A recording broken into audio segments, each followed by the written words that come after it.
In 2020, at the age of 43,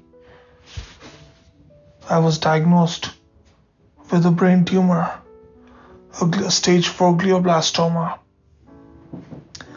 The tumor is located on my thalamus.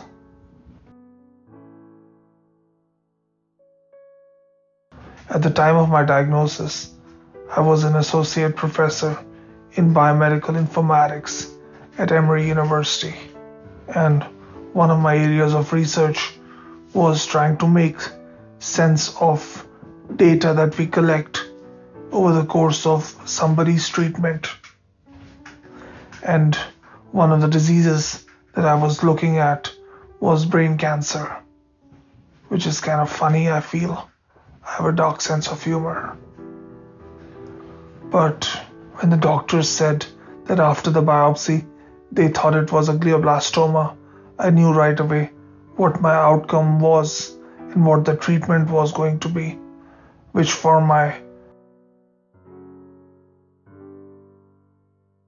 because it gave me a good idea on what to expect in the coming months. Right after my diagnosis, when we got home, I had a massive stroke. The stroke was caused because there was a lot of pressure that had built up from the cerebral spinal fluid, the fluid that surrounds your brain and acts as a shock absorber. There was so much pressure that my entire brain shifted to one side.